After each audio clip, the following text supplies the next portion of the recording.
원장님, 비타민 D가 낮으면 시험관 성공률이 떨어지나요? 비타민 D는 꼭 먹어야 하나요? 남편도 같이 꼭 먹어야 하나요? 비타민 D는 생식기관과 전혀 무관한 물질이 아니라 연결된 요소입니다.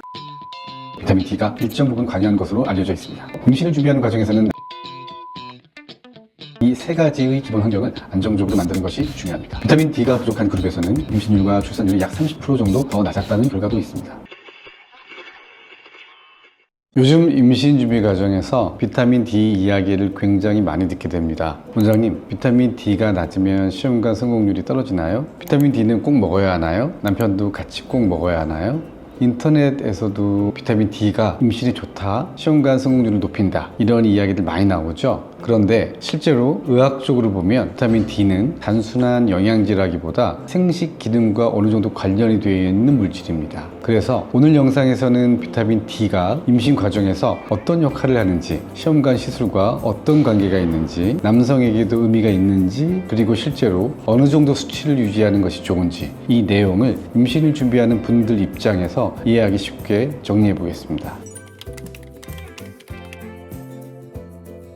많은 분들이 비타민 D를 뼈 건강에 좋은 영양제 정도로 생각합니다. 하지만 비타민 D는 몸에서 작용하는 방식이 사실 호르몬에 더 가깝습니다. 햇빛을 받으면 피부에서 만들어지고 간과 신장을 거쳐 활성형으로 변환된 뒤 몸 여러 조직에서 작용합니다. 그리고 중요한 점이 있습니다. 비타민 D 수용체가 난소, 자궁내막, 태반, 정자 이런 생식기관에도 존재합니다. 즉, 비타민 D는 생식기관과 전혀 무관한 물질이 아니라 임신 과정과 연결된 요소입니다. 그래서 임신을 준비하는 과정에서는 단순히 영양제 하나 더 먹는다는 개념보다 몸의 기본 환경을 정리하는 요소 중 하나라고 이해하시는 것이 좋습니다. 비타민 D가 임신 과정에서 하는 역할은 크게 세 가지로 설명할 수 있습니다. 첫 번째, 난소 기능입니다. 난포가 성장하고 배란이 이루어지는 과정에서 비타민 D가 일정 부분 관여하는 것으로 알려져 있습니다. 두 번째는 자궁 내막 환경입니다. 자궁 내막은 배아가 착상하는 공간입니다. 쉽게 말하면 배아가 씨앗이라면 자궁 내막은 흙이라고 볼 수가 있습니다. 비타민 D는 자궁 내막이 착상을 준비하는 과정과 관련된 유전자 발현에도 영향을 줄 수 있습니다. 세 번째는 면역 균형입니다. 임신이 유지되려면 엄마 몸의 면역계가 배아를 공격하지 않는 환경이 필요합니다. 비타민 D는 이 면역 균형을 조절하는 과정에도 관여합니다. 그래서 임신을 준비하는 과정에서는 난소 기능, 자궁 내막 환경, 면역 균형 이 세 가지의 기본 환경을 안정적으로 만드는 것이 중요합니다. 비타민 D는 이 환경을 구성하는 요소 중 하나라고 이해하시면 좋습니다. 많은 분들이 가장 궁금해하시는 부분입니다. 여러 연구를 종합한 메타 분석에서는 비타민 D 수치가 충분한 여성분에서 임신율과 출산율이 더 높았다는 결과들이 보고되었습니다. 반대로 비타민 D가 부족한 그룹에서는 임신율과 출산율이 약 30% 정도 더 낮았다는 결과도 있습니다. 하지만 여기서 중요한 점이 있습니다. 이 연구들이 의미하는 것은 비타민 D를 먹으면 임신이 된다라는 뜻이 아닙니다. 정확히 말하면 비타민 D가 부족한 상태에서는 시험관 시술 결과에 불리하게 작용할 수 있다 정도로 이해하시는 것이 맞습니다. 특히 시험관 시술은 난자 상태, 배아 질, 자궁 환경, 면역 상태 이 여러 가지 요소가 함께 작용하는 치료입니다. 그래서 임신을 준비하는 과정에서는 특정 영양제 하나에 기대하기보다는 기본적인 몸 상태를 정리하는 것이 중요하며 비타민 D가 그 기본 환경 중 하나라는 점을 기억하시는 것이 중요합니다.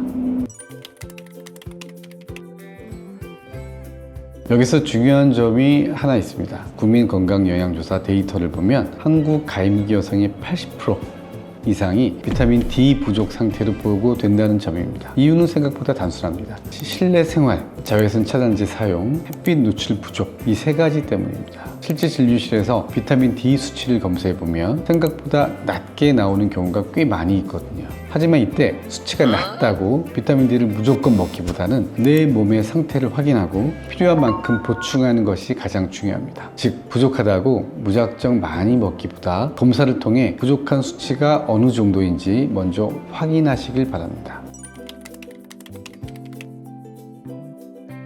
다낭성 난소 증후군, 즉 PCOS가 있는 분들에게는 비타민 D 부족이 일반 여성보다 더 흔하게 나타나 있는 걸로 알려져 있습니다. 연구들을 보면 다낭성 난소 증후군 환자의 상당수에서 비타민 D 수치가 낮은 경우가 보고되고 있습니다. 다낭성 난소 증후군에서는 단순히 배란이 잘 되지 않는 문제만 있는 것이 아니라 인슐린 저항성이나 호르몬 불균형과 관련된 대사적인 문제들이 함께 나타나는 경우가 많습니다. 이런 이유 때문에 비타민 D 상태가 배란 환경이나 호르몬 균형과 어느 정도 관련이 있을 수 있다는 연구들이 계속해서 보고되고 있습니다. 실제로 일부 연구에서는 비타민 D를 보충한 이후 배란율과 임신율이 개선되는 경향이 관찰되었다는 결과들도 있습니다. 물론 이것이 비타민 D 하나만으로 다낭성 난소 증후군이 해결된다는 의미는 아닙니다. 하지만 다낭성 난소 환자에서 배란 환경을 안정적으로 만드는 것이 중요하기 때문에 비타민 D가 부족한 상태라면 그 부분을 함께 관리해 주는 것이 도움이 될 수 있습니다.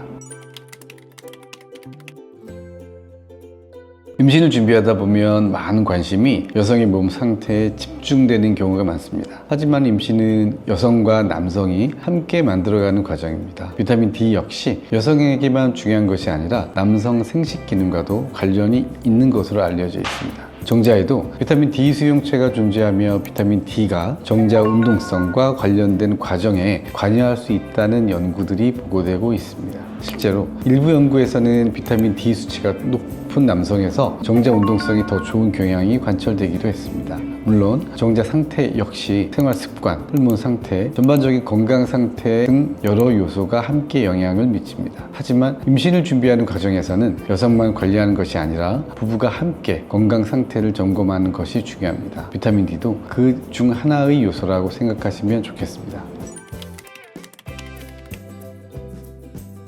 그렇다면 실제로 비타민 D 수치는 어느 정도를 목표로 관리하는 것이 좋을까요? 혈중 비타민 D 수치는 일반적으로 20 나노그램 per ml 미만인 경우에 결핍, 20에서 30 사이 부족, 30 이상은 충분으로 구분하는 경우가 많습니다. 임신을 준비하는 과정에서는 비타민 D 수치를 최소 정상 범위 이상으로 유지하는 것이 몸 상태를 안정적으로 관리하는 데 도움이 될 수 있습니다. 그래서 진료 현장에서는 비타민 D 수치가 낮게 확인되면 대략 30 나노그램 per ml 이상 정도를 목표로 관리하는 경우가 많습니다. 다만 중요한 점은 수치를 무조건 높이는 것이 목적이 아니라 결핍 상태를 방치하지 않는 것입니다. 이미 정상 범위에 있다면 굳이 더 높이기 위해 과도하게 더 복용할 필요는 없습니다.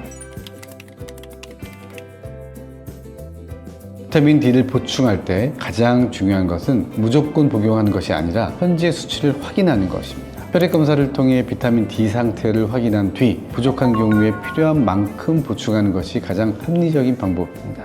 일반적으로 하루에 1000에서 2000 IU 정도가 유지 용량으로 가장 많이 사용됩니다. 만약 결핍이 있는 경우에는 일정 기간 동안 더 높은 용량을 사용할 수도 있지만 이 역시 의학적 판단에 따라 결정되는 경우가 많습니다. 비타민 D는 지용성 비타민이기 때문에 많이 먹는다고 해서 효과가 더 좋아지는 것은 아닙니다. 그래서 임신을 준비하는 과정에서는 불안한 마음 때문에 무조건 많은 양을 복용하기보다는 수치를 확인하고 필요한 만큼만 보충하는 방식으로 관리하시는 것이 좋습니다.